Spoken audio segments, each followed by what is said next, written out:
Iya, selamat berjumpa lagi Bapak Ibu dan saudara-saudara sekalian di dalam pendalaman Alkitab pada saat ini. Dan kita akan membahas di dalam Amsal pasal yang pertama, ayatnya yang ke-8 sampai ayatnya yang ke-33. Ya, puji Tuhan Bapak Ibu atas segala kesempatan yang telah Tuhan berikan kepada kita saat ini. Nah, sebelum kita akan belajar bersama-sama, mari kita akan terlebih dahulu berdoa ya Bapak Ibu. Mari kita akan berdoa. Bapa di surga, kami mengucap syukur atas segala kasih-Mu kepada kami saat ini. Engkau telah memberikan kesempatan bagi kami untuk boleh kami belajar akan kebenaran firman Tuhan di dalam Amsal pasal pertama ayat yang ke-8 sampai ayatnya yang ke-33 ini. Roh Kuduslah yang akan menolong kami, memberikan kepekaan kepada kami sehingga boleh kami mengerti, bahkan disingkapkan rahasia kebenaran firman Tuhan di dalam hidup kami. Dan kebenaran itulah kebenaran Tuhan melalui Alkitab yang akan mengubah hidup kami hari ke hari, sehingga hidup kami boleh kami memperkenankan hati Tuhan. Terpujilah Engkau ya Tuhan, tolonglah seluruh jemaat-Mu yang akan juga mendengar, menyaksikan baik melalui live streaming maupun juga yang setiap mendengarkan berita kebenaran ini. Di dalam nama Tuhan Yesus Kristus kami berdoa. Amin. Nah, Bapak Ibu dan saudara-saudaraku yang kekasih jemaat Tuhan dimanapun berada, pada kesempatan hari ini mari kita akan membaca Alkitab kita di dalam Amsal pasal yang pertama, ayat yang pertama sampai ayatnya yang ke-33. Bapak Ibu, demikian firman Tuhan, nasihat dan peringatan ya. Hai anakku, dengarkanlah didikan ayahmu dan jangan menyia-nyiakan ajaran ibumu, sebab karangan bunga yang indah itu bagi kepalamu dan suatu kalung bagi lehermu. Hai anakku, jikalau orang berdosa hendak membujuk engkau, janganlah engkau menurut. Jikalau mereka berkata, marilah ikut kami, biarlah kita menghadang darah, biarlah kita mengintai orang yang tidak bersalah dengan tidak semena-mena. Biarlah kita menelan mereka hidup-hidup, seperti dunia orang mati bulat-bulat, seperti mereka yang turun ke liang kubur. Kita akan mendapat pelbagai benda yang berharga. Kita akan memenuhi rumah kita dengan barang rampasan. Buanglah undimu ke tengah-tengah kami, satu pundi-pundi bagi kita sekalian. Hai anakku, janganlah engkau hidup menurut tingkah laku mereka. Tahanlah kakimu daripada jalan mereka, karena kaki mereka lari menuju kejahatan dan bergegas-gegas untuk menumpahkan darah. Sebab percumalah jaring dibentangkan di depan mata segala yang bersayap, padahal mereka menghadang darahnya sendiri dan mengintai nyawanya sendiri. Demikianlah pengalaman setiap orang yang loba akan keuntungan gelap, yang mengambil nyawa orang yang mempunyainya. Ayat 20, saudara. Hikmat berseru nyaring di jalan-jalan, di lapangan-lapangan ia memperdengarkan suaranya. Di atas tembok-tembok ia berseru-seru. Di depan pintu-pintu gerbang kota ia mengucapkan kata-katanya. Berapa lama lagi, hai orang yang tak berpengalaman, kamu masih cinta kepada keadaanmu itu? Pencemooh masih gemar kepada cemooh, dan orang bebal benci kepada pengetahuan. Berpalinglah kamu kepada teguranku. Sesungguhnya aku hendak mencurahkan isi hatiku kepadamu dan memberitahukan perkataanku kepadamu. Oleh karena kamu menolak ketika aku memanggil, dan tidak ada orang yang menghiraukan ketika aku mengulurkan tanganku, bahkan kamu mengabaikan nasihatku dan tidak mau menerima teguranku, maka aku juga akan mentertawakan celakamu. Aku akan berolok-olok apabila kedahsyatan datang ke atasmu. Apabila kedahsyatan datang ke atasmu seperti badai, dan celaka melanda kamu seperti angin puyuh. Apabila kesukaran dan kecemasan datang menimpa kamu. Pada waktu itu mereka akan berseru kepadaku, tetapi tidak akan ku jawab. Mereka akan bertekun mencari aku, tetapi tidak akan menemukan aku. Oleh karena mereka benci kepada pengetahuan dan tidak memilih takut akan Tuhan, tidak mau menerima nasihatku, tetapi menolak segala keteguranku, maka mereka akan memakan buah perbuatan mereka dan menjadi kenyang oleh rencana mereka. Sebab orang yang tak berpengalaman akan dibunuh oleh keengganannya, dan orang bebal akan dibinasakan oleh kelalaiannya. Tetapi siapa mendengar aku, ia akan tinggal dengan aman, terlindung daripada kedahsyatan malapetaka.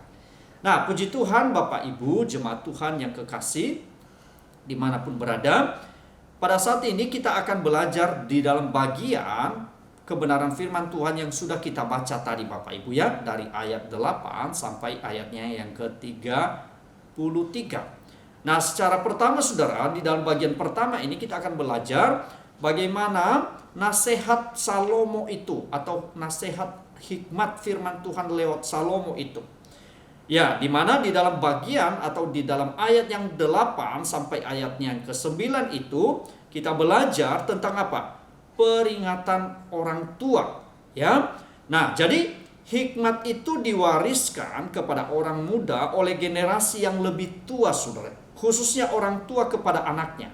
Nah, Bapak Ibu dan saudara-saudara sekalian, kita bisa melihat hal ini ya. Jadi orang tua itu tentunya orang tua yang takut akan Tuhan mendidik anaknya, mewariskan kepada generasi muda atau anak-anaknya, ya. Jadi mengenakan ajaran orang tua ini saudara bisa diajarkan kepada siapa? Yaitu kepada anak-anaknya di rumah, kepada orang-orang muda. Saudaraku yang kasih Tuhan, di dalam bagian ini saudara, kalau kita melihat bahwasanya mengenakan ajaran itu tidak hanya secara simbolis saudara ya, tetapi bagaimana kita hidup, bagaimana seseorang itu hidup sehingga lewat kehidupan kita itu oleh orang lain bisa melihat tentang hidup yang bijaksana, yang digambarkan tadi seperti seindah kalung atau hiasan kepala yang bagus. Jadi saudaraku yang kasih Tuhan, ajaran itu tidak hanya sekedar simbolis seperti kalung atau mahkota tadi saudara ya, atau hiasan kepala, tetapi hal itu bisa nyata, bisa kelihatan lewat gaya hidup yang bijak yang kita nampakkan di dalam keseharian kita. Nah, saudaraku, hal yang pertama yang boleh kita perhatikan di sini saudara, di dalam ayat yang ke-8 tadi, bagaimana kita memperhatikan didikan orang tua. Nah, di dalam bagian ini, di dalam ayat yang ke-8 saudara, dia berkata tadi, "Hai anakku, dengarkanlah didikan ayahmu." Ya, di dalam bagian itu, "Hai anakku, dengarkanlah didikan ayahmu dan jangan menyia-nyiakan ajaran ibumu." Saudara, didikan seorang ayah itu sifatnya tegas. Nah, ya, biasanya ya kalau umpamanya ada orang tua di rumah, khususnya ayah, biasanya itu tegas, keras. Tujuannya apa? Yaitu tujuannya untuk mengoreksi dan mendisiplinkan anak-anaknya dalam seluruh aspek kehidupan.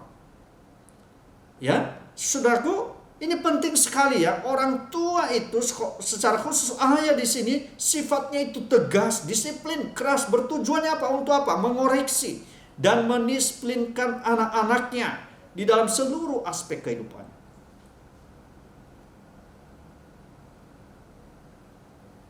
tidak jarang ya, orang tua itu memberikan disiplin dalam bentuk seolah-olah dalam tanda kutip ya, tapi positif ini Bapak Ibu ya, bukan hukuman gitu saudara ya, untuk mendisiplin anaknya.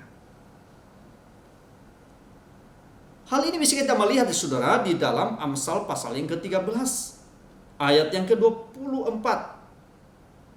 Amsal pasal 22 ayat 15. Amsal pasal 23 ayat yang ke-13 sampai ayat 14. Nanti Bapak Ibu bisa baca di rumah ya, supaya tidak menyita waktu kita.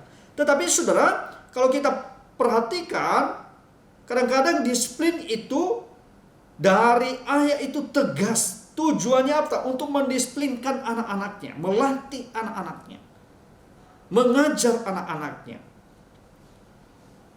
Nah, ajaran ini sebenarnya sangat dibutuhkan oleh orang-orang muda. Ya, karena selain berbentuk bimbingan yang hangat tadi saudara, ajaran itu juga mengimbangi didikan ayah yang keras itu tadi saudara ya. Jadi sebenarnya ini penting sekali bagi generasi muda, anak-anak muda, supaya mereka dilatih, dididik, dibimbing, diajarkan sesuatu ajaran-ajaran yang sifatnya itu untuk menuntun mereka, untuk membimbing mereka di dalam takut akan Tuhan. Nah, memang benar jemaat Tuhan yang dikasih oleh Tuhan, ajaran itu sudah, bahkan peran ayah sangat penting sekali. Tidak hanya saja peran ayah itu sangat penting saudara, tetapi juga ibu sangat penting untuk mendidik anak-anaknya dalam keluarga. Jadi ayah yang sifatnya itu mendisiplin keras, tegas saudara, tetapi di sisi yang lain ada seorang ibu yang juga tidak lepas dari untuk mendidik anak-anaknya, supaya anak-anaknya itu berguna, bermanfaat, dan tidak jatuh di dalam hal-hal yang tidak diinginkan saudara. Jadi saudara, ayah dan ibu, kedua orang tua ini mendidik, mengarahkan, membimbing anak-anaknya.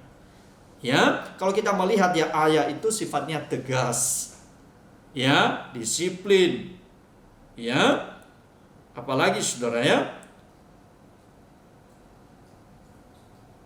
keras, tujuannya untuk mengoreksi, ya, untuk mengoreksi anak-anak, mendisiplinkan anak-anak.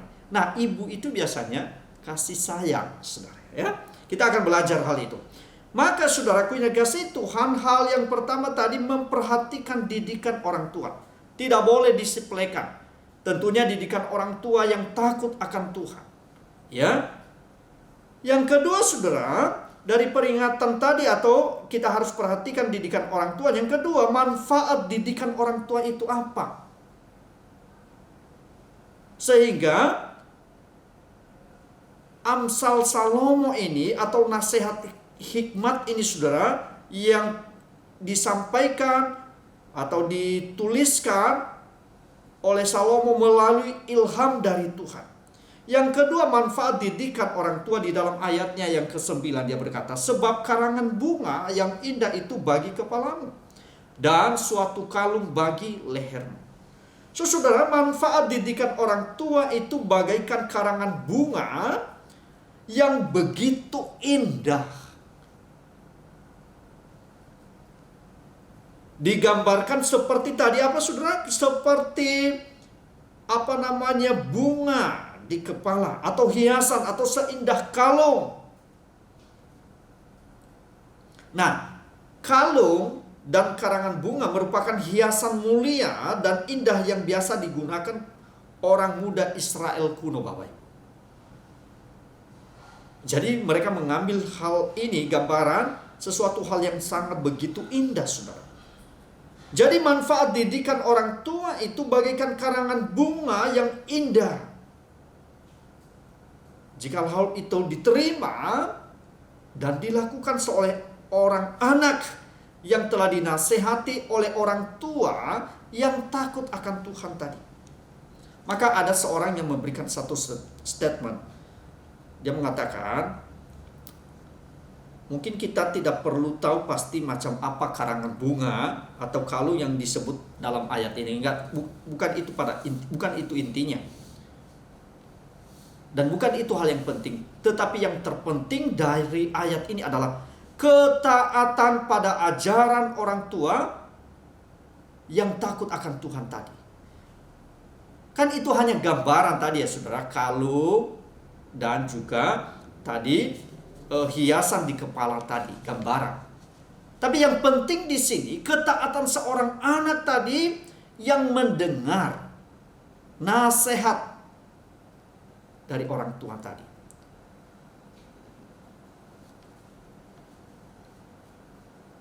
Tentunya kita ya yang muda, tidak ada satupun pemuda pun yang tidak menginginkan karangan bunga atau seorang pemudi yang tidak ingin memiliki sebuah kalung yang indah. Semua kita pingin, bukan? Betul enggak? Untuk itu saudara, untuk memperoleh hal tersebut, Amsal ini ingin menasehati agar pemuda-pemudi menerima nasihat dan ajaran dari ayah dan ibunya. Ayah ibu yang takut akan Tuhan tadi. Orang tua yang takut akan Tuhan. Karena didikan dan nasihat bimbingan dari orang tua yang takut akan Tuhan itu, ketika anak-anak muda itu menerima hal itu seperti kalung yang begitu indah, hiasan yang begitu indah, yang kita idam-idamkan dalam hidup kita. Mungkin saja Bapak Ibu atau anak-anak muda atau jemaat Tuhan dimanapun berada, mungkin kita kita tidak memiliki orang tua yang sedemikian saudara ya.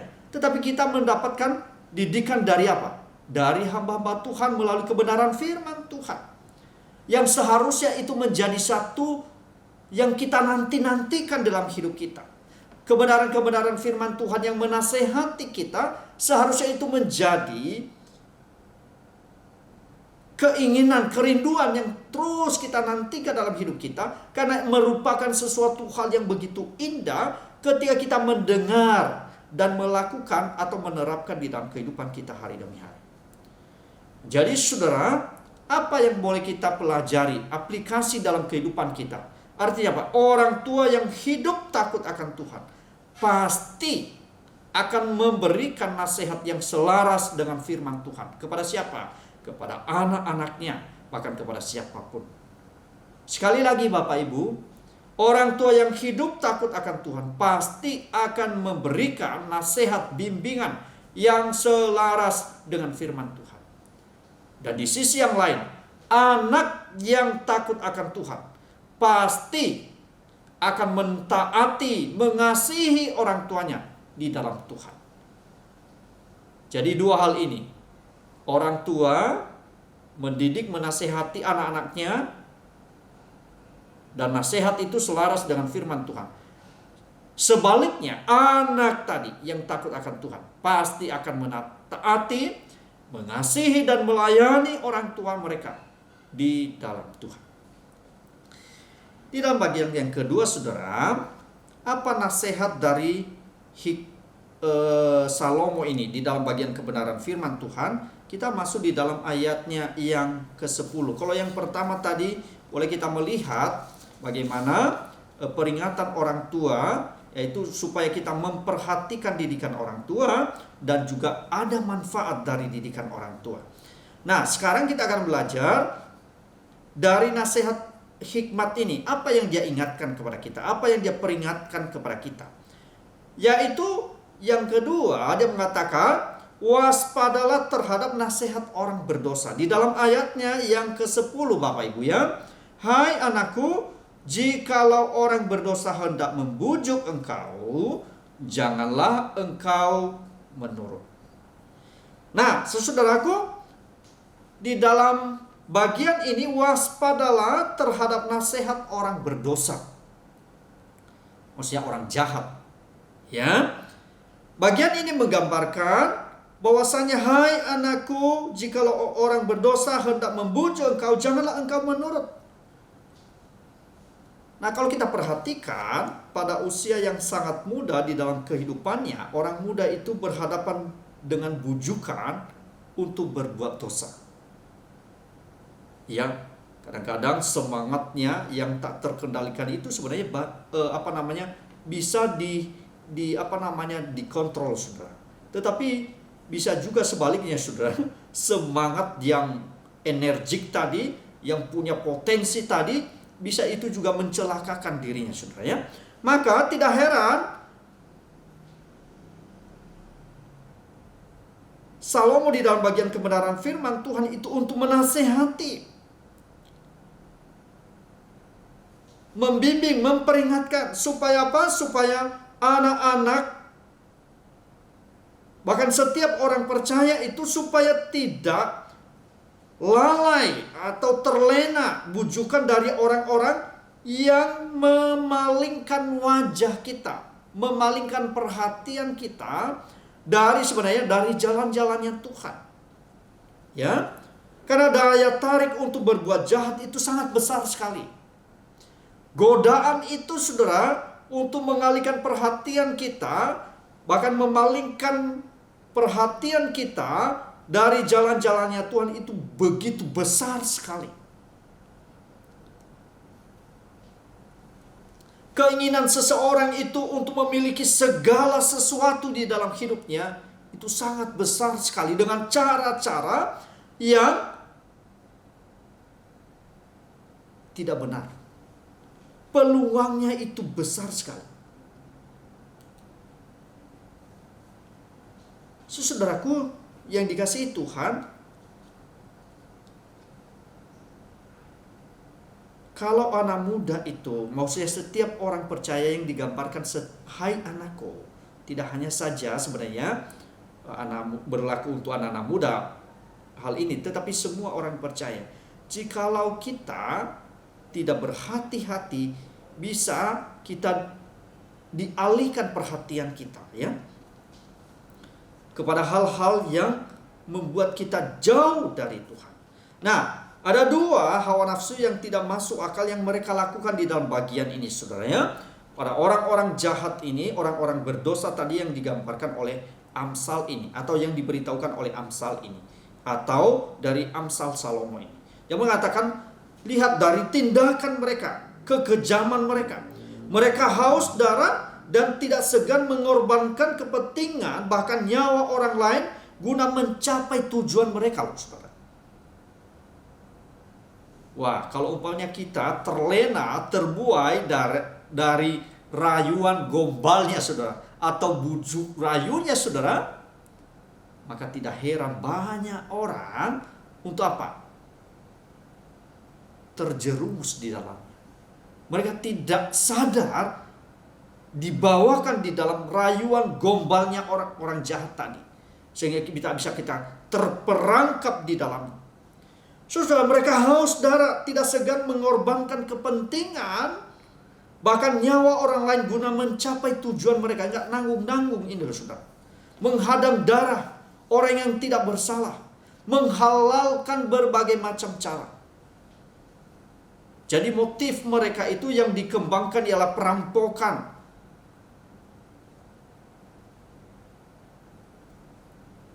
Mereka bisa membunuh hanya untuk mendapatkan keuntungan, Saudara. Mungkin kita berpikir ya, membunuh itu atau merampok itu, Saudara, mungkin kalau zaman dulu langsung nusuk ya, Saudara. Enggak, sebenarnya itu mereka tidak segan-segan untuk menghina, melecehkan, Saudara. Demi apa? Untuk keuntungan mereka sendiri.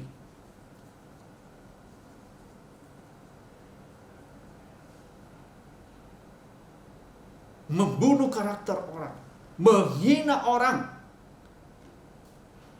Ya, Saudara, itu sebabnya di dalam bagian kebenaran firman Tuhan, hai anakku, jikalau orang berdosa hendak membujuk engkau, jangan engkau menurut. Jangan sampai engkau dibelokkan, dialihkan, jangan. Hanya oleh karena harta kelimpahan yang menumbuhkan segala hasrat keinginan Keinginan di sini keinginan yang dalam tanda kutip negatif ya Bapak Ibu ya.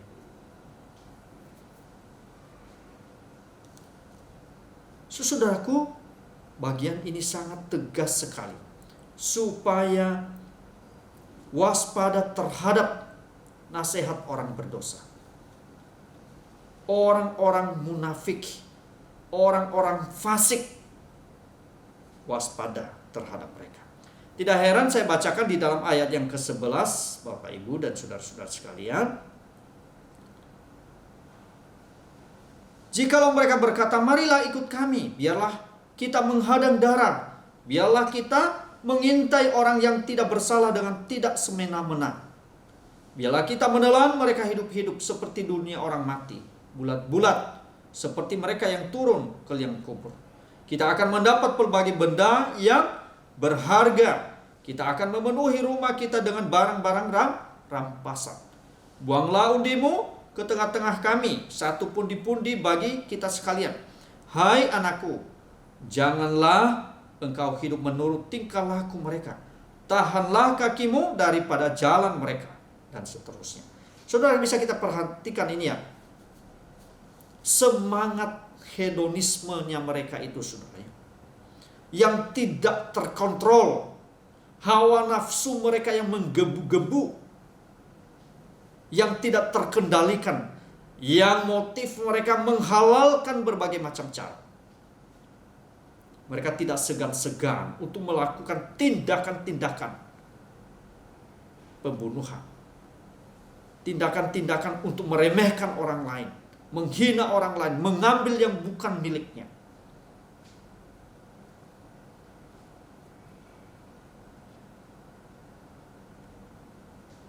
Saudaraku, di dalam bagian ini mengatakan tadi, hai anakku, janganlah engkau hidup menurut tingkah laku mereka. Dengan lembut sang Salomo untuk menyampaikan hal itu. Dengan kasih sayang, dengan hikmat dari Tuhan itu yang menyampaikan, hai anakku, janganlah engkau hidup menurut tingkah laku mereka. Bapak Ibu dan saudara-saudara sekalian ya, tidak jarang ya kalau kita melihat sekarang ini, saudara, kalau di era kita, di generasi kita sekarang ini loh, saudara ya, orang itu loh berani untuk menampilkan tindakan-tindakan yang brutal loh, saudara. Berani loh, saudara, mengambil resiko hal itu. Hanya untuk apa? Popularitas loh, saudara. Ya, kita lihat. Banyak yang terjebak di dalamnya. Misalnya ya, terjebak di dalam pornografi. Ya. Tindakan-tindakan amoral yang lain, ya saudara. Tetapi Amsal berkata, hai anakku, janganlah engkau hidup menurut tingkah laku mereka. Tahanlah kakimu daripada jalan mereka.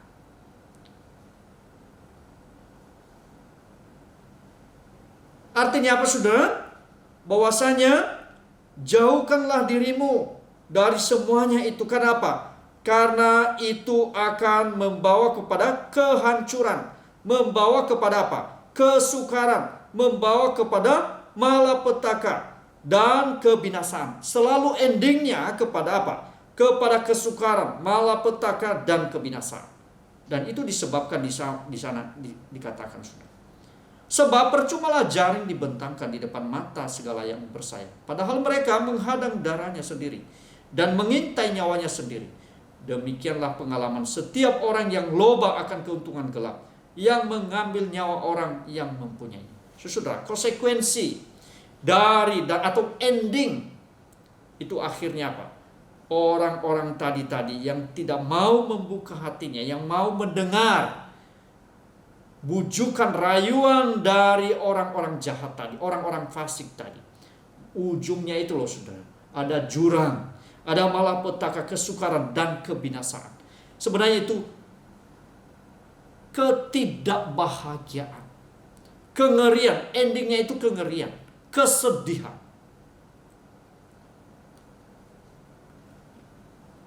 Makanya ada seorang yang berkata, saudara, orang yang membuat rencana jahat akan hancur oleh rencananya sendiri. Itulah berita buruk bagi orang jahat, tetapi berita baik bagi orang yang menentang kejahatan. Firman Tuhan berkata di dalam Mazmur pasal pertama, mengajarkan kepada kita dua macam kehidupan. Jalan hidup orang benar yang Tuhan kasihi, sedangkan jalan orang jahat menuju apa? Kehancuran. Ya, saudara, artinya apa? Boleh kita menangkap satu aplikasi dalam kehidupan kita hari demi hari. Berhati-hatilah dengan nasihat dan bujukan orang yang tidak takut akan Tuhan. Rayuannya kelihatannya indah sekali, tetapi bisa berujung pada kehancuran. Sudah, kita harus menahan kaki kita untuk tidak melangkah ke jalan kejahatan itu. Tapi mari kita belajar untuk berjalan di dalam jalannya Tuhan. Nah, kita akan melanjutkan, saudara, apa yang menjadi seruan hikmat ini kepada setiap pendengar, bahkan setiap orang. Kalau kita tadi setelah dia menunjukkan betapa bahayanya mendengar nasihat-nasihat orang berdosa tadi, atau orang-orang fasik tadi. Nah, pada bagian ini Salomo itu menunjukkan betapa bahayanya tidak mendengarkan panggilan Tuhan. Tidak hanya saja yang mau terpikat dengan rayuan bujuk dari sang orang fasik tadi, tetapi ada juga bahaya yang paling mengerikan, saudara. Apa itu? Yaitu Salomo itu memberitahukan, menyampaikan kepada kita, menunjukkan kepada kita ada bahaya yang paling dahsyat, yaitu bahaya ketika tidak mendengar panggilan Tuhan. Ketika mereka tidak mendengar panggilan Tuhan, mereka sesali selama-lamanya. Ketika mereka mengabaikan, tidak menghiraukan panggilan nasihat Tuhan itu, maka itu mereka sesali, mereka menyesal selama-lamanya. Itu sebabnya, saudara, Tuhan itu berseru-seru kepada setiap kita melalui hikmat. Tidak heran di dalam ayat yang ke-20 itu, dia berkata, hikmat berseru nyaring di jalan-jalan, di lapangan-lapangan, yang memperdengarkan suaranya.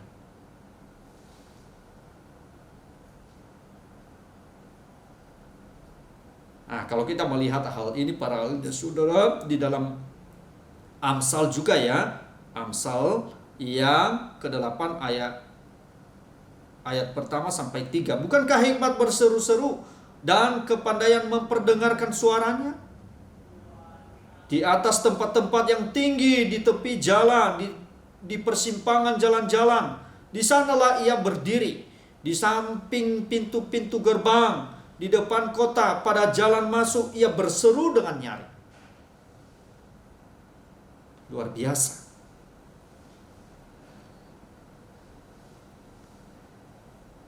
Kalau kita melihat di dalam bagian ini, saudara, inilah pertama kali hikmat itu dilukiskan sebagai orang. Ya, di dalam bagian ini. Hikmat yang berasal dari Tuhan, takut akan Tuhan itu mengundang segala atau semua orang untuk belajar dari.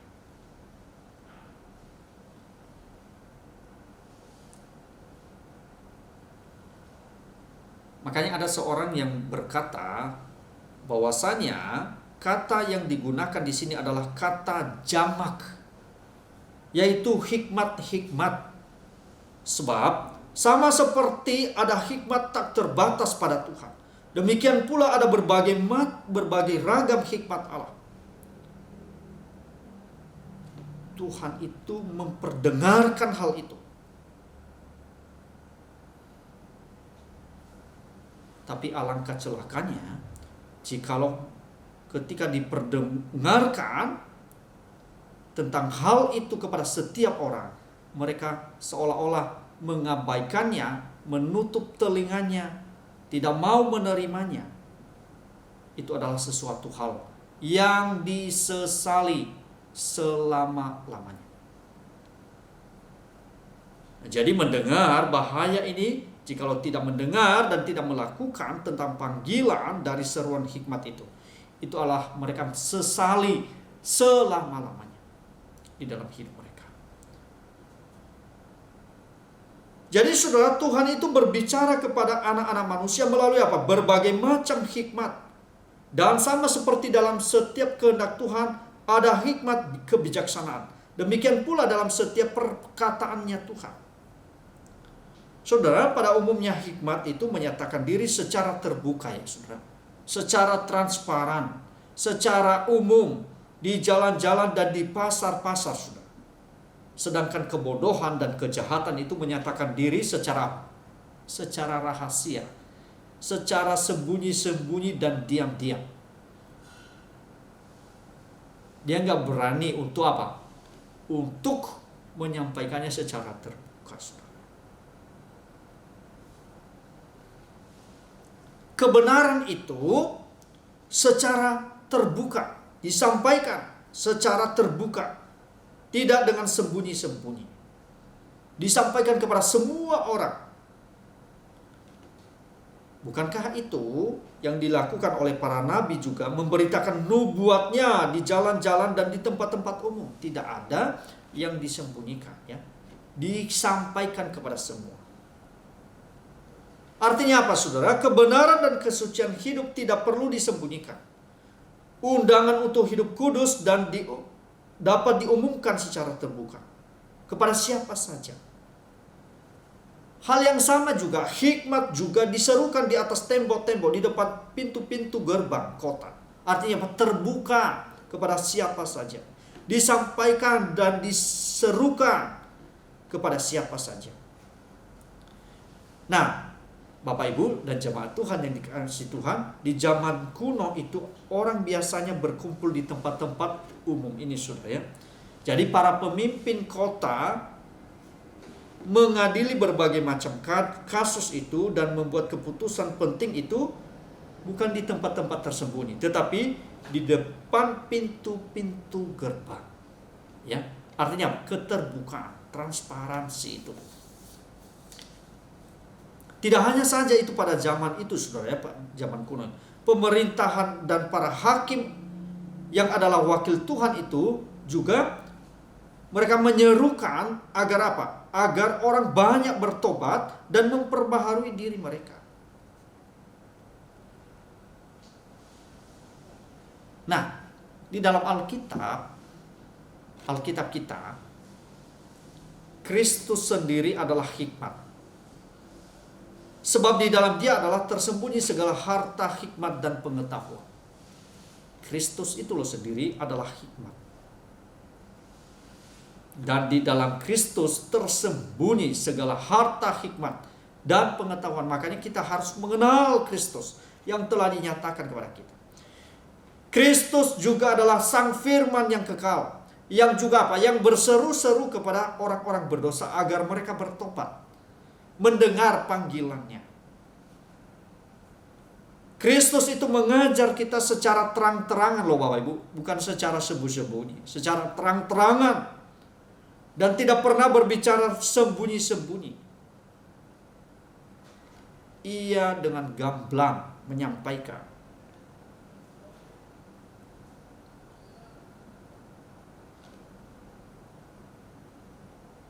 Artinya apa? Jikalau ada orang yang menutup telinganya, pendengarannya terhadap undangan tersebut, panggilan dari Tuhan itu, menutup juga sebenarnya kemungkinan untuk memiliki dan menjalani kehidupan yang berbahagia.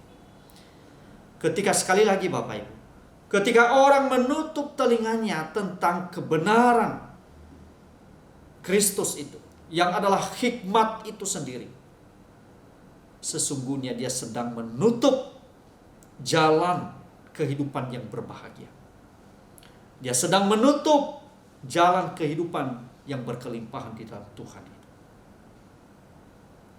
Oleh karena itu Bapak Ibu dan saudara-saudara sekalian, apa yang menjadi aplikasi dalam hidup kita hari ke hari? Biarlah hidup kita ini boleh senantiasa dituntun oleh apa? Oleh hikmat Tuhan. Sekali lagi saudara, aplikasinya apa?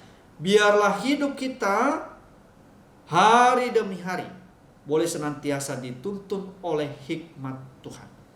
Nah, kita tahu bahwa Kristus itu sendiri adalah hikmat, dan di dalamnya tersembunyi segala harta hikmat dan pengetahuan.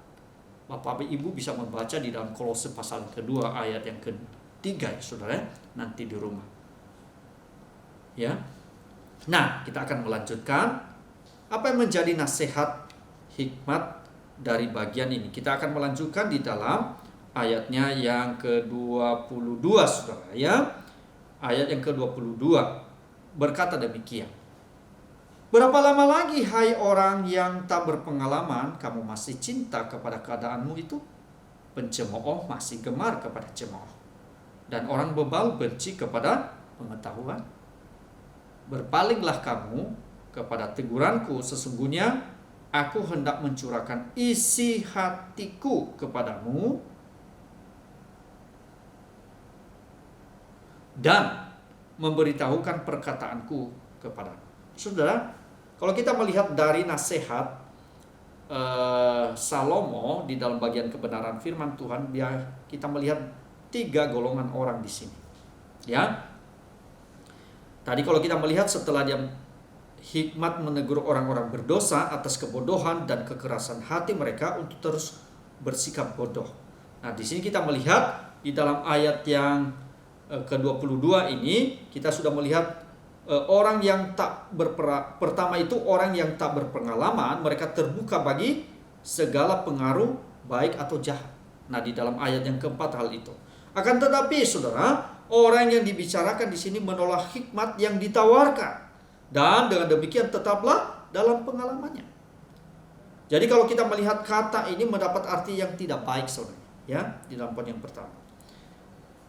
Mereka adalah orang-orang yang naif, tidak berpengalaman, atau dikatakan itu dalam tanda kutip, yaitu mereka itu adalah bodoh. Mereka senang apabila berbuat naif dan memuji diri mereka sendiri dalam kefasikan mereka sendiri. Serta apa? Serta mencintai keadaan mereka yang sedemikian. Kalau bahasa kerennya itu loh, saudara, mereka autentik, saudara, bangga dengan seluruh keberadaan mereka yang fasik. Ya, bahaya itu, saudara, ya, sangat berbahaya. Nah, di dalam bagian ini, saudara, tadi itu adalah yang pertama. Yang kedua, saudara, pencemooh masih gemar kepada cemooh. Nah, orang semacam ini lebih merepotkan daripada orang bodoh biasa, saudara. Kenapa? Karena untuk menjadi pencemooh, seorang harus bisa melakukan cemooh, sedang orang bodoh tidak melakukan apa-apa, saudara. Bahaya, ya. Pencemooh masih gemar kepada cemooh, suka mencemooh.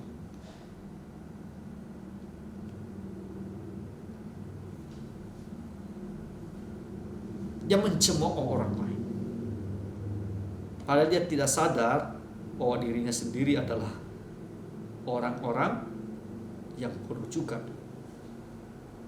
Nah, saudara, di dalam Mazmur, kata pencemooh dipakai dalam Mazmur pasal yang pertama ayat yang pertama, ya. Mungkin kita baca bersama-sama sebagai paralelnya, ya. Mazmur pasal pertama, saya bacakan buat Bapak Ibu, ya. Mazmur pasal pertama ayat yang pertama. Demikian bunyi kebenaran firman Tuhan. Mazmur pasal pertama ayat yang pertama berbunyi demikian. Berbahagialah orang yang tidak berjalan menurut nasihat orang fasik, yang tidak berdiri di jalan orang berdosa, dan yang tidak duduk dalam kumpulan pencemooh. Ya, pencemooh. Ya, ini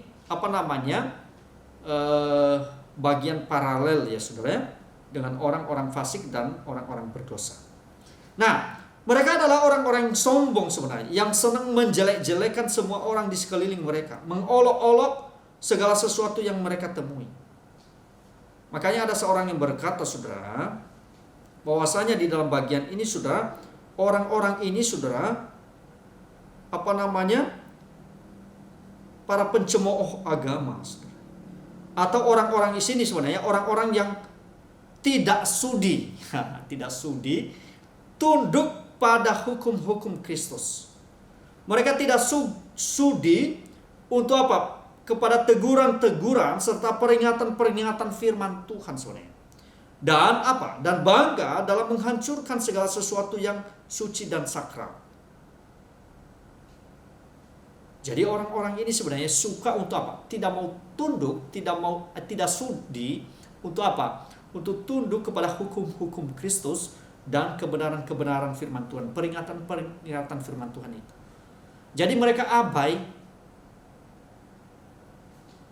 tidak mau peduli tentang peringatan itu, teguran-teguran, nasihat-nasihat firman Tuhan itu. Justru mereka menghina, tidak menghiraukan, mengabaikan.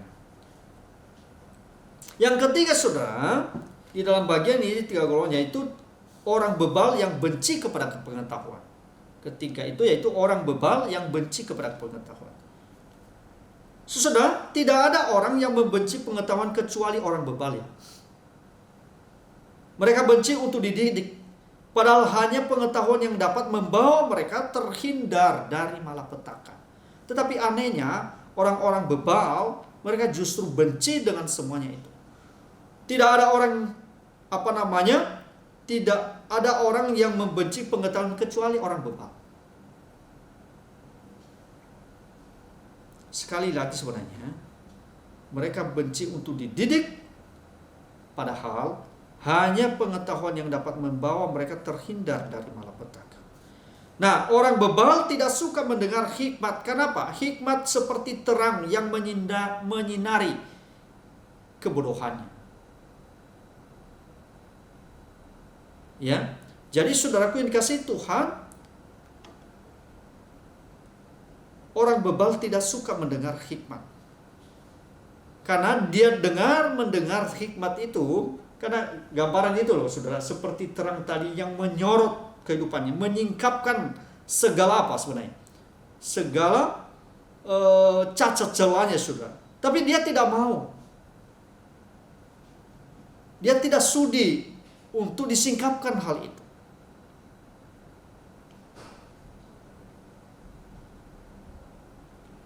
Ia lebih suka hidup dalam kebebalannya daripada mengakui kekeliruannya.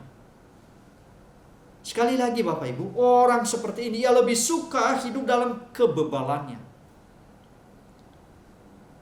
daripada mengakui kekeliruannya, mengakui kesalahannya, mengakui keterbatasan dan ketidakmampuan. Justru hikmat mengundang kita, setiap orang, untuk apa? Untuk bertobat dan menjadi bijak. Hikmat itu mengundang setiap orang untuk bertobat dan menjadi bijak. Maka di dalam bagian ayat yang ke-23a itu, saudara, ayat 23a, di dalam bagian firman Tuhan Amsal pasalnya yang pertama, ayat 23a berkata, "Berpalinglah kamu kepada teguranku. Sesungguhnya aku hendak mencurahkan isi hatiku kepadamu dan memberitahukan perkataanku kepadamu." Saudara, berpalinglah kamu kepada teguranku. Berpalinglah kepada Tuhan. Dan Dia akan memberikan janji-janji yang membesarkan hati setiap orang yang mau berpaling, mau mendengar teguran Tuhan. Aku hendak mencurahkan isi hatiku, Tuhan akan mencurahkan isi hatinya, memberitahukan perkataan-perkataannya kepada kita. Artinya berbahagialah orang yang mau mendengar teguran itu, nasihat itu, bimbingan itu. Kalau kita aplikasikan di dalam hidup kita hari kesehari Bapak Ibu ya, teguran-teguran yang diberikan kepada kita mengenai apa yang jahat tidak akan berguna sama sekali jika kita tidak berpaling dari apa yang jahat kepada yang baik. Oleh karena itu Bapak Ibu, marilah kita berpaling kepada Tuhan dan mentaati segala perkataan firman-Nya. Karena itu akan melegakan kita. Bahkan justru itu yang akan meneguhkan kita sekaligus memberikan sukacita, damai sejahtera dalam hidup kita.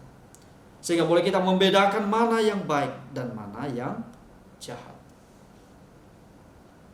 Artinya apa? Menuntun kita pada jalan-jalannya Tuhan. Nah, saudaraku yang dikasihi Tuhan,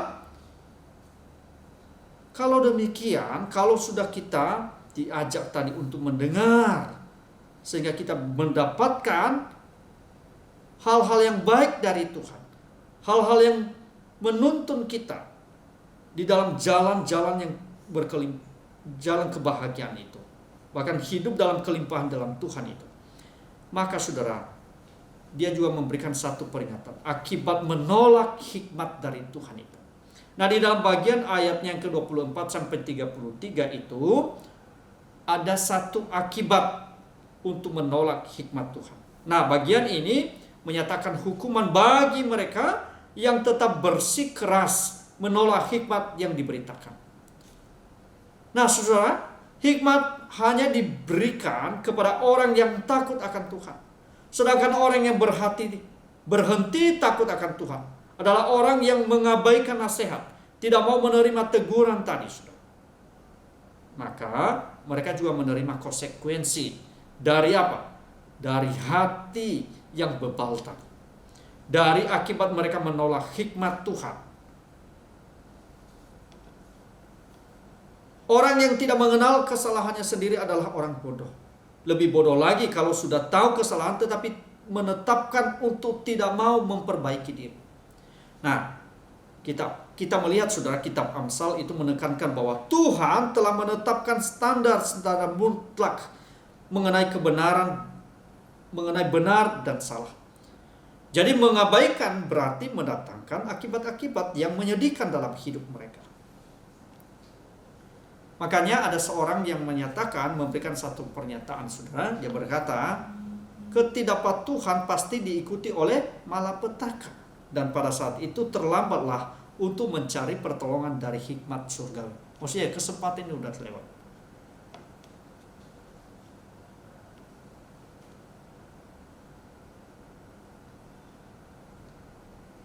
Artinya apa?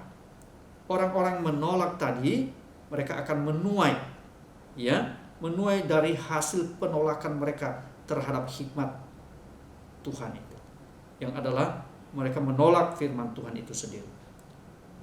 Ya, tentunya mereka juga harus nanti akan menerima konsekuensi dari setiap penolakan mereka.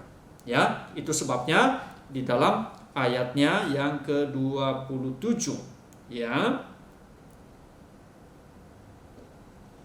konsekuensi dari penolakan. Saya bacakan dari ayat 26. Maka aku juga akan menertawakan celah kamu. Aku akan berolok-olok apabila kedahsyatan datang ke atasmu. Apabila kedahsyatan datang ke atasmu seperti badai, dan celaka melanda kamu seperti angin puyuh. Apabila kesukaran dan kecemasan datang menimpa kamu, pada waktu itu mereka akan berseru kepadaku, tetapi tidak akan kujawab. Mereka akan bertekun mencari aku, tetapi tidak akan menemukan aku. Oleh karena mereka benci kepada pengetahuan dan tidak memilih takut akan Tuhan, dan mau menerima nasihatku, tetapi menolak segala teguranku, maka mereka akan memakan buah perbuatan mereka dan menjadi kenyang oleh rencana mereka. Nah, saudaraku yang dikasihi Tuhan, di dalam bagian kebenaran firman Tuhan ini, konsekuensi dari ketidakpatuhan mereka pasti diikuti oleh kesedihan. Ya, jadi jangan sampai hal ini boleh kita lalui dengan percuma, Bapak Ibu dan saudara-saudara sekalian. Itu sebabnya ketika mereka berseru kepada Tuhan, tetapi tidak akan dijawab. Kenapa? Undangan hikmat itu diabaikan.